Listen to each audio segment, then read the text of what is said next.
kelimadeenu maanta waa fariin kelimadeenu maanta waa soo jiidasho aan u soo jiidan rabno gabadhaas Soomaaliyeed ee walaashanada ah ee qaldoontay hadday fariintan hesho kelimadanadu waa mid ku socoto kuwa daawaday kelibyada ay gabadhaas soo jiidaysay kelimadanada waa mid aan Ilaahay subxaanahu wa ta'aala ugu dhawaanayno midda koowaad ku hormaray waxay tahay Allah idin barakeeyo dhamaantii horta waxaan codsanayaa gabadhaas naftirkeeda inay caawo godkeeda oo gala biyaha ay waxaan sheegnaa ay maqasho socodkanaga u gaaro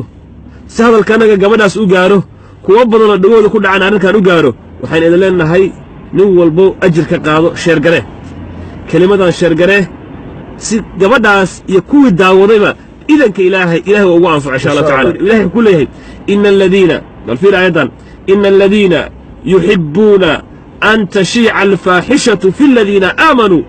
innal ladina bal fi kuwa liyidi jecel inay ummadda dhaxdeeda xumaan ku dhaxfaafto ummadda dhaxdeeda kuwa jecel inay xumaanta ku dhaxfaafto maxaa u dambeeyo cadaab daran buu ilaahay subxaanahu wa ta'aala u ballan qaaday gabadhaas waxa laga yaabaa waliba gabadha kaliya ma ah rag ayaa iyakana gabadha kaga horreeyey markii dambana way ka laabteen oo waxay dhaheen annaku bari baan ka nahay gabadhan waa mawduuceeda wada bari baan ka nahay kuwaana waxaan leenahay hadalkuu shaydaan yidhi baad tidhaahdeen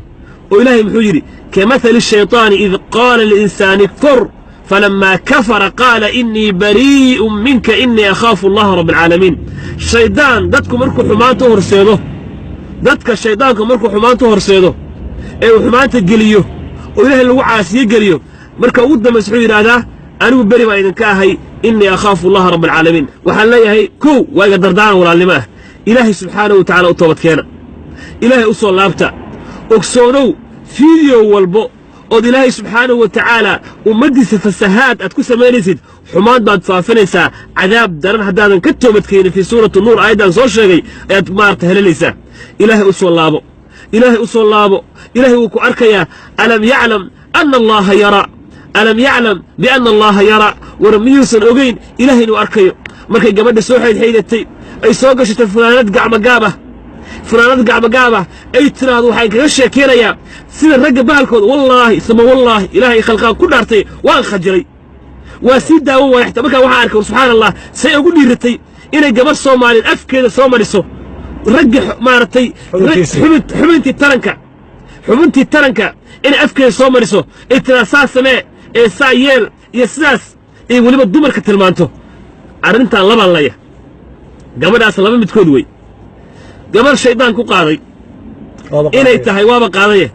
iyo inay tahay gabar gaala ah oo aanan muslim ahayn ma huba aniga waa labo gabaruu shaydaan ku qaaday iyo inay tahay soomaalidan kiristaanka ah oo isdhaheen soomaali xaggee laga soo geli karaa